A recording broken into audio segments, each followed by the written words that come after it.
Hello student, तो hashtag 100 mathematics में आइए आप देखते हैं हाइट एंड डिस्टेंस का एक और क्वेश्चन। देखिए ये क्वेश्चन क्या है, इसमें एंगल के रिस्पेक्ट में जो एंगल ऑफ एलिवेशन होंगे उसमें थोड़ा सा चेंज है और उस बात को समझना होगा, उसकी लैंग्वेज को समझना होगा। तो देखिए, from a point on the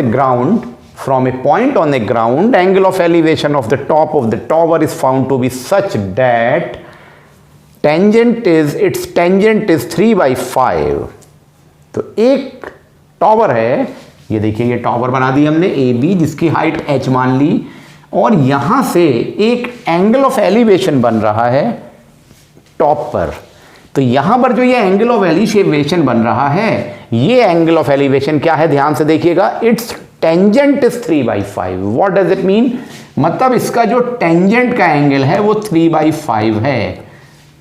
ये एंगल 3/5 नहीं है, इसके टेंजेंट की वैल्यू 3/5 है। तो हमने मान लिया ये एंगल अल्फा है, यानी tan अल्फा की वैल्यू कितनी हो गई, 3/5। तो ये बात आपको समझ में आनी चाहिए कि 3/5 is the value of tan alpha.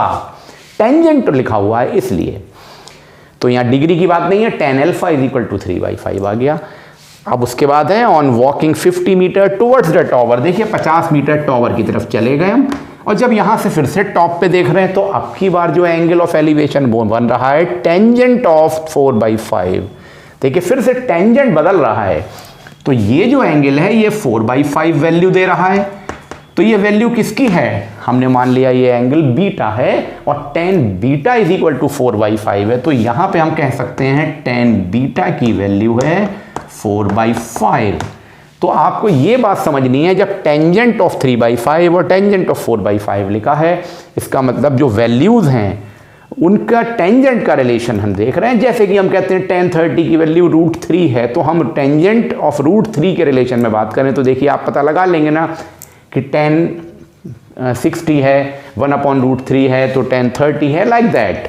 तो देखिए tan अल्फा हो गया 3/5, tan बीटा हो गया 4/5। आइए अब शुरू करते हैं। तो आपको हाइट ऑफ द टॉवर निकालनी है और ये डिस्टेंस 50 दिया हुआ है। तो सबसे पहले ट्राइंगल ABP देखें, ट्राइंगल ABP। तो इसमें tan अल्फा को लिखा जा सकता है h/50 + x। हमने मान लिया ये डिस्टेंस x है।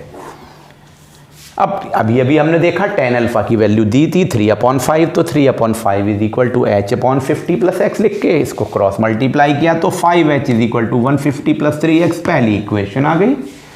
अब दूसरी इक्वेशन देखिए ट्राइंगल ABQ में, इसमें देखिए तो tan beta is equal to h/x लिखा जा सकता है।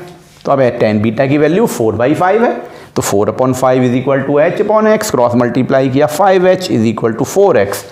अब आप इन दोनों इक्वेशन को सॉल्व कर दीजिए, x की वैल्यू निकाल के प्लेस करिए, तो हाइट आप निकाल लेंगे इसकी 120 मीटर। तो आपके सामने आंसर आ जाएगा। ये काम मैंने आपके लिए छोड़ दिया है, बहुत सिंपल है। इन इक्वेशंस को आपस में सॉल्व करके हाइट निकाल लीजिए, जो 120 आएगी।